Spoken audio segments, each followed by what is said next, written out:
Komið sæl, ég heiti Björn Örvar og ég vísindastjóri Orlíftækni og mér langar að fjalla hér svolítið spennandi efni sem gengur út á það hvort við getum framleitt kjöt án þess að drepa dýr og stutta svari í rauninni já og mér langar að fara yfir þá tækniþróun sem hefur átt sér stað undanfarin ár og við munum sjá næstu árin sem gera verkum að kannski getum við framleitt kjöt í stórum stíl án þess að þurfum við að drepa dýrið. Nú, þetta ekki ný hugmynd. Árið 1931 þá skrifaði Winston Churchill þetta eftir 50 ár munum við sleppa því að rækta heilan kjúkling til þess eins að borða bringu eða vangi. Og þetta akkúrat það sem þessi tækni gengur út á. Og það urðu straumhvörf 2013 en þá voru hollenski vísindamenn sem tókst í fyrsta skipti að búa til hamborgara með þessari tækni, þar að nýta stofnfrumu til að búa til kjöt eða hamborgaran. Og skömmu seinna stofnuðu fyrsta fyrirtæki sinna tegundir í heiminum, Mosamid, til að halda utan frekari þróun. Nú, við köllum þetta kjötrækt og að búa til vistkjöt eða cultivated meat eins og þetta heitir á ensku.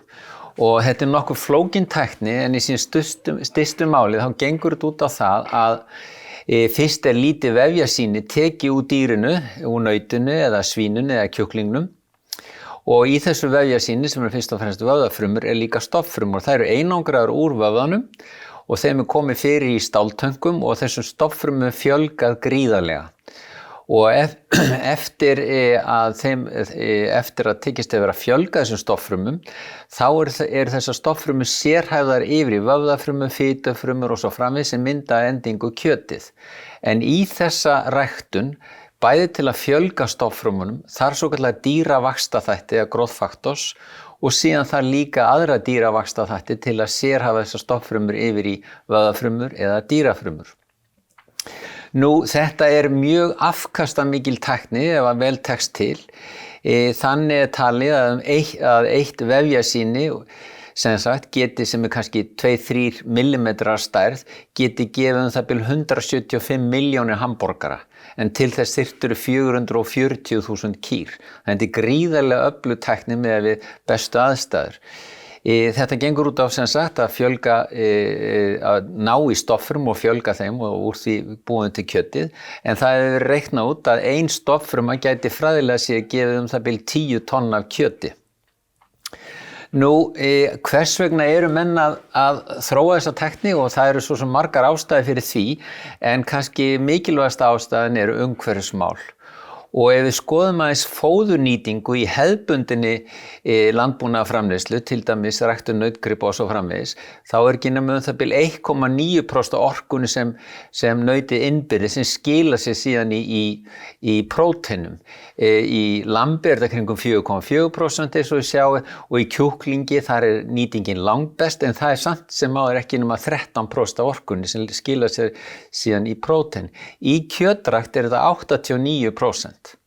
Og þetta þýðir einfaldlega það þarf miklu minna land undir kjötrækt, miklu minni vatnsnotkun, minni losun gróðurhúsalofttegunda og síðan minni orkunotkun. Þannig að umhverfisáhrifin eru greinileg þarna. Nú síðan snýr þetta líka dýravelferð, viðhaldi á fjölbreytileika í náttúrunni og dýravelferð fyrst og fremst. Nú, það eru hins vegar ýmsar áskoranir í þessari tækni og ég ætla að ræða helstu áskorun sem snýr af í rauninni að okkar fyrirtæki Orlíftækni staðsett hér á Íslandi. Þessi dýravaxtarþætti sem eru alger forsenda fyrir þessari tækni, þeir eru gríðarlega dýrir og þetta helsti flöskuhálsinn í framleiðslu á visst kjöti. Og þarna þarf bæði að ná niður verðinu á þessum vaxtarþáttum og svo þarf að skala það upp í gríðarlega miklu mæli. Nú vaxtarþættir eru svona pínlítil prótein sem í öllum dýrum og mönnum og stjórna viðhaldi fruma og frumur sérhæfa og svo framvegis og menn eru sem farin að nota þessa vaxtarþætti, hafa lengi verið að nota þessa vaxtarþætti í lyfjagerð, við ýmsar rannsóknir og núna í framleiðslu á þessu visst kjöti. Nú aðeins okkar fyrirtæki Orlíftækni, við sem sagt höfum þróað sérstaka erfðatækni til að framleiða í byggfræjum bæði vaxtarþætti úr mönnum og dýrum og Þetta nokkuð flókin aðferð en síðan höfum við sem sagt framleitt eða ræktað byggið í gróðurhúsi okkar í Grindavík og við vinnum eða fínhreinsu síðan vaxtarþáttinn, hvort sem hann kemur úr manni eða dýrum, úr fræinu. Nú við erum búin að vera að framleiða vaxtarþætti í meira en 15 ár. Við settum fyrstu vörulínuna okkar markað 2007. Það eru sem sagt manna vaxtarþættir framleiddir í byggfræjum fyrir stofnfrumurannsóknir. Síðan settum við 2009 aðra vörulínu markað. Það eru sem sagt vaxtarþættir sérstaklega fyrir snyrtivörur og húðvörur. Og að lokum núna 2020 þá settum við á markað fyrstu dýra vaxtarþættina sem við vinnum úr byggi og við fengum reyndar styrk 2,5 milljónir evra frá Evrópusambandinu til að þróa þessa tækni enn frekar og skala hann upp. Nú sem sagt okkar markmið að verða leiðandi fyrirtæki í heiminum í framleiðslu á dýra vaxtarþáttum í plöntum. Og þetta snýr að því sem sagt bæði að lækka verði á þessum vaxtarþáttum og síðan að skala upp í gríðarlega miklu mæli. Og við erum þegar komnir á markað með mjög marga dýra vaxtarþætti. Þeir ýmist úr kjúklingum, svínum eða nautum.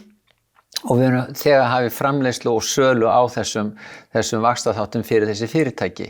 Ef við aðeins setjum þetta í íslenskt samhengi, hver eru afköstin, þá gætum við til dæmis tekið fyrir meðal bújörð 150 hektarar, bygguppskeran kringu 3,5 tonn á hektara. Þetta þýðir það ef yfirfærum þetta yfir á kjötframleiðslu að slík jörð hún gæti staðið undir 29.000 tonnum af ræktuðu kjöti ef við skoðum vaxtarþættina. Eða 147 milljónir hamborgara. Þannig að þetta enn og aftur sýnir hvað tæknin getur orðið öflug. Nú við höfum verið með tilraunaræktun á okkar byggi líka úti í Gunnarsholti og svo í 9 ár samfleytt höfum við verið að rækta þessa vaxtarþætti bæði úr mönnum og úr dýrum í Kanada og þarna sjáum við mitt sem sagt akurinn okkar í Kanada síðastlið sumar og þarna eru mismunandi dýra vaxtarþættir í ræktun. Nú hver verður síðan framtíðin í þessari kjötræktun? Svo sem veit enginn hversu hratt þetta mun þróast, þetta mun gerast en hversu hratt. Það eru meira en 100 fyrirtæki á þessu sviði í heiminum og menn einblína fyrst og fremst á kjötrækt en það líka verið að tala að búa til fisk úr stofnfrumum sem þá teknur úr fiski.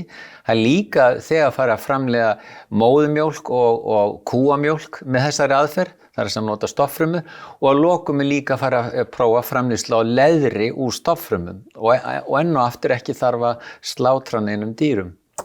Nú það hefur verið gríðarlega mikla fjárfestingur á þessu sviði í heiminum. Á síðasta ári voru 180 milljarðar króna settar í þessi fyrirtæki sem reyna að þróa þessa tækni og það urðu straumhvörf í desember 2020 þegar Singapúr var fyrsta land í heiminum til að heimila neyslu á stofnfrumuræktuðu kjöti eða vistkjöti. Og núna ef þið farið til Singapúr þá getið þið farið á veitingarhús í Singapúr og keypt ykkur sem sagt kjúklinganagga sem eru búnir til með þessari tækni. Nú það eru mjög margar mismunandi vörur í þróun hjá þessum 100 fyrirtækjum og hér séu bara nokkuð dæmi. Það eru kjúklinganaggarnir, það foie gras, það eru steikur sem við verðum að þróa og svo sjáum við þarna neðst að þegar búið að hefja undirbúning á markaðssetningu á sem sagt kjötbollum, beikoni og pulsum með þessari aðferð. Og við munum eflaust sjá þetta jafnvel á næsta ári fyrstu vörurnar af þessum tagi eins og þið sjá þarna myndinni fyrir neðan. Nú síðan 4. nóvember 2021 þá var tekin í notkun fyrsta verksmiðjan í heiminum fyrir framleiðslu á visst kjöti og það var í Bandaríkjunum.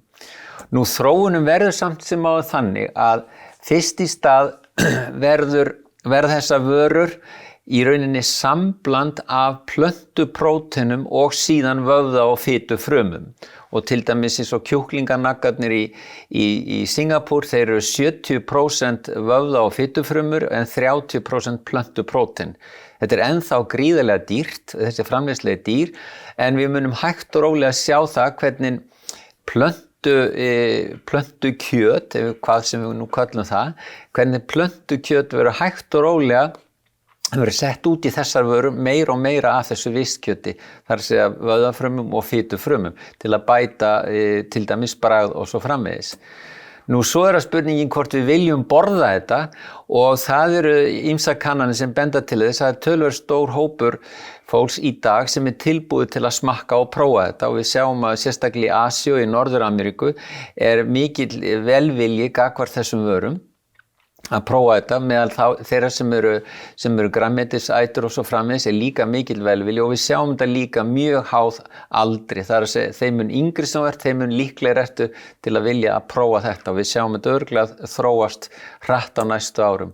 Nú hversu hratt mun sem sagt þessi markaði síðan vaksa, það er engin veit í rauninni hversu hratt þessi markaði mun vaksa.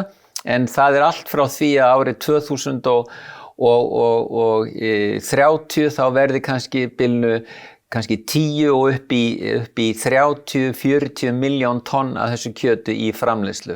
En tíminn á eftir að leiða það í ljós, en það nokkuð ljóst mál að þessi tækni mun þróast hratt og við munum fá tækifæri til að borða þetta kjöt fyrr en við vitum af. En fyrst munum sennilega prófa þetta kjöt á einhverjum dýru veitingarhúsum eða einhverjum sérverslunum áður en við förum að sjá þetta í stórmörkuðum. En þessi þróun mun samt sem áður eiga sér stað.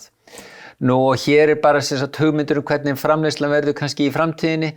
Það eitt sem ég kannski nefndi ekki og það það að með þessari tækni þá hægt að framleiða í rauninni kjötið hvar sem Það hægt að framleiða niður í miðbæ Reykjavíkur eða hvar sem í heiminu. Þannig að það í rauninni hefur líka ýtt undir þróun á þessari tækni. Það í rauninni að framleiðslan svo staðbundin. Nú svo bara bíðum við spennt eftir því að við sjáum þetta kjöti í stórmörkuðum á Íslandi. Takk fyrir.